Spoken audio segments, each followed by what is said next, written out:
bass lures. Does colour matter? Apparently not from this angle. A fish looking up against the sky. Everything is silhouetted.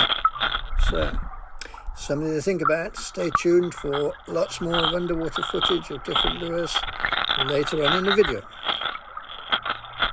Right then, what we've got here is a far from comprehensive selection of lures suitable for bass.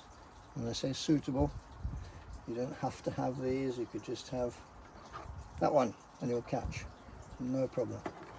But like most fishermen, I can't resist tackle shops, so I end up with all sorts of things for all sorts of different conditions. So we've got, let's start at the top of the water, we've got surface poppers. Very nice, cast very well, and they do work. One thing to remember with them is don't go too wild with the popping. You're far better off giving it a gentle pop and a slide, then leave it sit, and then give it a pop. I've seen bass coming up and circling around them, just trying to make up their mind whether they should have them really. So it can spook them a little bit, and if they're being spooky, you might be better off with the walking the dog lures, which are also surface lures. They tend to sit like that, and when you pull them, if you twitch the rod tip, they go side to side. I'll try and get a video of one of those in action. They come in all sorts of different colours obviously, but don't forget a fish is looking straight up on a sunny day like this, or even a cloudy day. Silhouette is what they're going to see. Then you've got Rapalas, expensive but very effective. Sinking one rigged up with single hooks, and these great big ones are super expensive but really do work. So as a confidence booster, that is epic. But there's a wallet remover, yeah, a couple of them, 4 of those, and you're talking 100 quid. But you can get generic, I think this is a Savage, doesn't say on it, but all sorts of generic slim shallow diving lures. These are the Japanese Yozuri with the really slow wobble, not bad at all. But again, you can get generic ones like this, far cheaper. I think this came from Trago Mills, probably cost a quarter of what that costs, and I really don't think the bass care. If there's a bass hunting for mackerel, that seems like a pretty good bet to me. That's a reasonably moderately deep diver one now. If you look at the veins on the front, small veins like that, shallow divers, this will go down about 2 feet.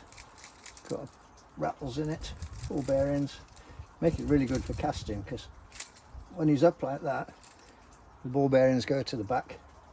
All the weight is in the back for the cast, and then as you're retrieving, they slide up and down and bounce around in there. Same with that one, rattling away like mad. How much difference it makes, I'm not quite sure. Most bass boys I talk to swear blind by flying condoms. Plenty of weight, that's all lead in there. Silver and white, silver and red, black. They come in every colour you can imagine, and they work. A lot of people won't use anything else. Similarly, Tobies, always good. Toby lookalikes, slim ones, German Sprats, miniature Tobies, big lumps of metal. They all look like the same thing, small fish, sand eels, things like that. White Tobies, a generic, well battered silver spoon, Flayden, cheap. Can't remember what that was, but it's rusty now, so it'll be good on a bright day probably. Dexter wedges, excellent if you've got to cast a long way. As are bass bullets, and I have a box of bass bullets somewhere. I can't find any of them, but nothing I can do about that. Then we've got sand eel lookalikes. These are weighted, so they fish with the hook point up, really good. You could either cast them like that, or you can fish them like the Americans do, and I'm going to try this. They have a float, big float, maybe 4 foot up the line from this. Throw it out, let this sink, jerk the float, he goes up and down. The float causes a commotion on the surface, attracts the bass. He sees this, goes for it. Similar you can do with rubber worms, or you can fish them on a paternoster. Come in every colour you can imagine, including some you can't imagine. Then there's my favourite, black minnows. If there's a bass around, he's going to eat that. No bones about it. It's got a good weight in the front to get him down. Come in a range of sizes up to 130 grams, I think. Probably super consistent lure. If you just had a few of them, you'll do alright. We've got other hook up rubber lures that wobble. I'm going to try and get some film of these in the water so you can see. Another wibbly wobbly hook up, weighted, weighs about ½ an ounce, so good for casting. And of course the inevitable Eddystone eels, come in every size you can imagine, up to about 6 or 8 inches, every colour from black to white and everything in between. And just a simple hook goes up his bum and in, and you thread your line in through there, tie it to the hook, pull it all back in, and fish him on a weight or a float or a bombarder or whatever you want. You could even fish 3 of them on the paternosters like mackerel feathers, still work. Well, actually, let's have a look. You can get fairly cheap, these are flayed, different sorts of worms with the hooks, almost everything ready to go. You can get better kits than this with everything, the weights, the hooks, selection box of lures, less than a tenner, on off you go. Let's chuck in there. From the boxes, I've broken this one already. There we go. I just use something like this. Savage gear that one is, but it doesn't matter. In fact, some of the best lure boxes I've got were made for holding cotton reels. So you've got a double row of channels and another double row underneath, and these sort of lures fit in them perfect. They don't rattle and wobble or nothing, but to fit in your pocket, that's just about doable for a good cargo pocket, or shove it in your rucksack, whatever you want. Really good. Whole pile of every sort of rubber worm there, all to be fished off, weights, paternosters, floats, whatever floats your boat when it comes to those. Chuck them there. Now the rod I like to use, this one, Savage Salt. I think this one's 7 foot, it's nice and stiff, 3000 size fixed spool reel. This one's had a hell of a battery and it annoys my mates because it squeaks and I won't get it serviced, but it works, so I don't care. I've got 20 or 25 pound braid. You could go for an FG knot, whatever you want. I've just got a big swivel so I can, doesn't wind it straight through the tip ring. 25 pound nylon. On this one at the moment, I don't know how I'm going to show you this, is that sort of clip, cross lock. It's on there because I use them on the river for salmon and suing, so it happened to be handy, probably stuck in a zip or a pocket on my jacket. And then you just grab your lure of choice, pop him through, close him up. It's never going to come undone. Lovely. The other things I use, perhaps more favourite than that, are these Delande clips, where you just twist the lure into the loop. It's super quick, super easy, they're cheap.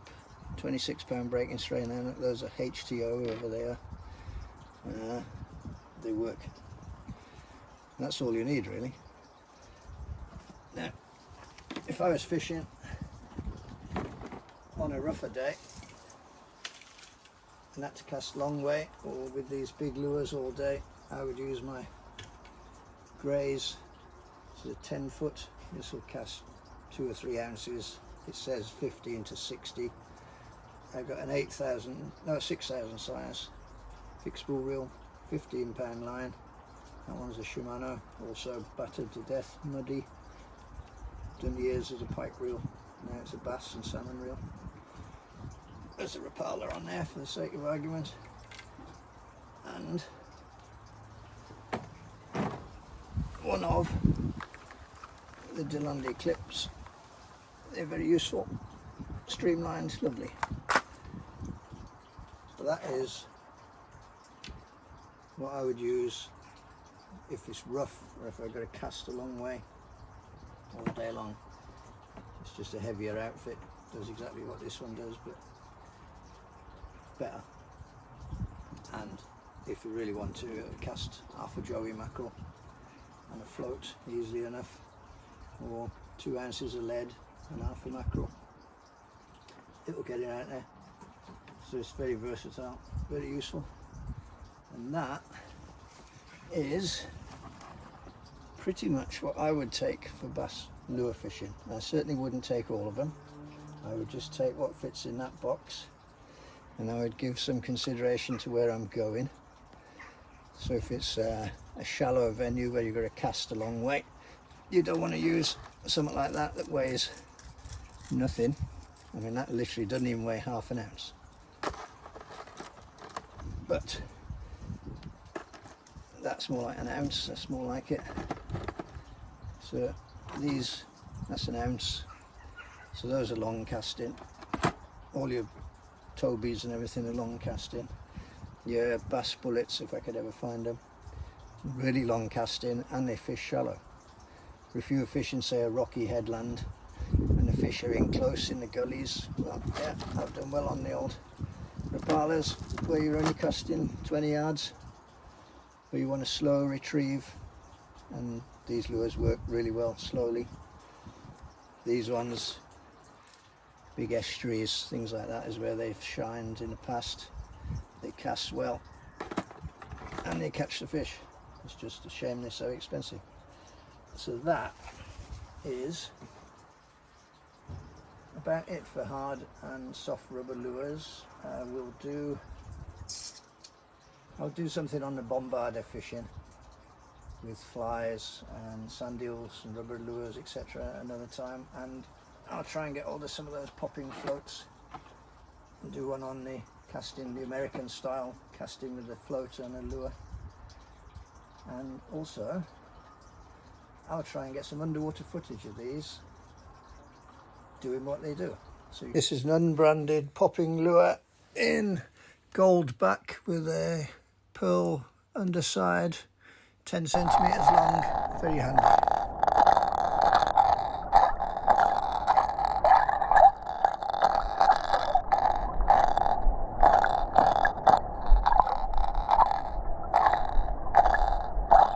Savage Gear Top Prey 100 greenback, pearl body, 10 centimeters long, walk the dog style lure, very good.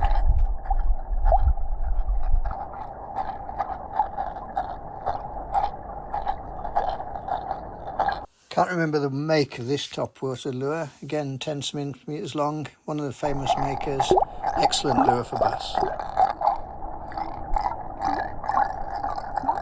My version of the American popping cork with rubber lure underneath, can set to any depth you want, really good method.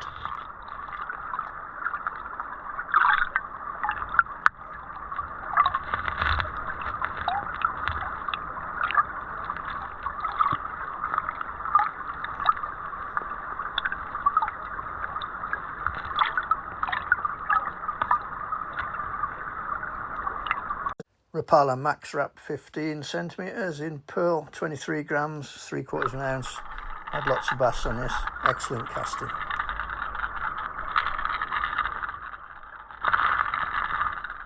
Cheap generic plug jointed, mackerel colours, no idea of the maker. Superb action underwater. Yozuri Arc Minnow. Very slow, lazy action on this one. Lovely.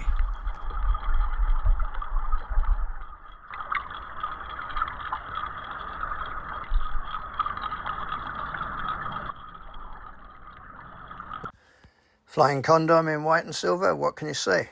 Works for anything that eats fish.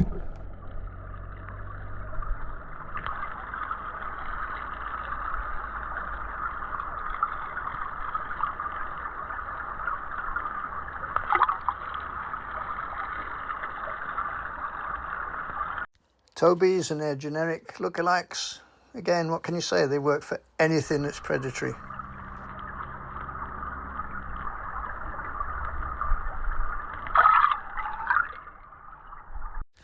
Favourite of favourites, the Rapala J13, non-jointed, jointed, doesn't make any difference. Really, really good lures.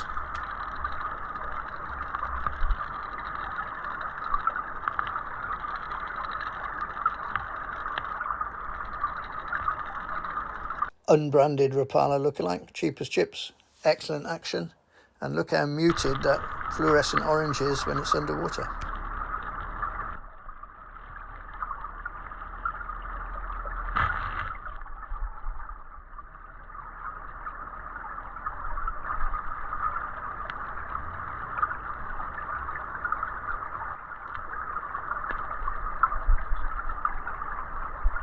Again, can't remember the make. There's lots of these weighted sand eel lookalikes in every colour you can imagine. Always good.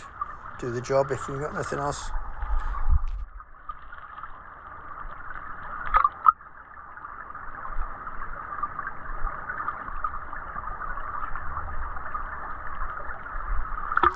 That plop when the lure hits the water has got to attract fish, along with that little plume of bubbles that comes up as it sinks real quick. Bonus walk the dog action there just because I can, and it just looks so funky. Thanks for watching this far.